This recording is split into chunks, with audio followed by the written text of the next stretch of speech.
Hi friends, இன்னைக்கு நம்ம வீட்டில் குலாப் ஜாமுன் தான் செய்ய போகிறோம். தீபாவளி வந்தாலே நிறைய பேர் வீட்டை முறுக்கு அதிரசத்துக்கு அடுத்து இந்த குலாப் ஜாமுன் தான் செய்வாங்க. குலாப் ஜாமுன் செய்கிறது ரொம்பவே ஈஸி. இன்னைக்கு நான் வந்து எம்டிஆர் மிக்ஸ் தான் எடுத்திருக்கேன்.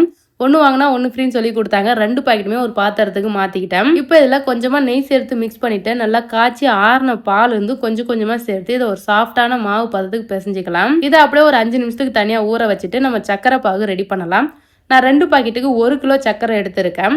அது இந்த கப்பால் 2 கப் அளவுக்கு மெஷர்மெண்ட் வந்தது. அதே 2 கப் அளவு தண்ணியுமே ஊற்றியாச்சு. சக்கரை நல்லா கரைஞ்சி நல்லா கொதிச்சுட்டு கொஞ்சம் லைட்டாக கையில் தொட்டு பார்த்தா பிசு பிசுப்பு தன்மை இருக்கும் இல்லையா, அந்த அளவுக்கு வந்தால் போதும். இதில் ஏலக்காய் போட்டு இறக்கி ஆற வச்சிடலாம். இப்போ மாவு நல்லா சாஃப்ட் ஆயிடுச்சு. கையில் கொஞ்சமாக நெய் தடவிட்டு சின்ன சின்ன பாலாக உருட்டிக்கலாம். சூப்பராக சின்ன சின்ன பாலாக உருட்டியாச்சு. இப்போ இதை மிதமான சூடில் இருக்க எண்ணெயில் போட்டு அழகாக வந்து பார்த்தீங்கன்னா நல்லா ப்ரௌன் கலர் வர வரைக்கும் நல்லா பொரிச்சு எடுத்துடலாம். குலாப் ஜாமுன் எந்த ஒரு விரிசலுமே இல்லாமல் சூப்பராக வந்திருக்கு. நிறைய பேர் வெடிச்சிடலாம் கூட சொல்லுவாங்க. இப்போ இதை நம்ம ரெடி பண்ணி வச்சிருக்க சக்கரை பாவலை சேர்த்துடலாம். இது ஒரு மினிமம் 2 ஹவர் ஊறிச்சுன்னா நல்லா சக்கரை பாவெல்லாம் உறிஞ்சு சூப்பராக இருக்கும். ஜஷிதாவுமே ஸ்கூல்ல இருந்து அவங்க அப்பா போய் கூட்டிட்டு வந்துட்டாங்க.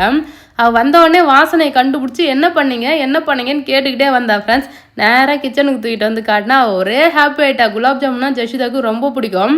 ஸோ அதுக்கப்புறம் நானும் ஜஷிதாவும் குலாப் ஜாமுன் சாப்பிட்டோம். ரொம்பவே டேஸ்ட்டாக இருந்தது. கண்டிப்பாக இந்த தீபாவளிக்கு எல்லாரும் செஞ்சு பாருங்கள் ஃப்ரெண்ட்ஸ். ஹாப்பி தீபாவளி.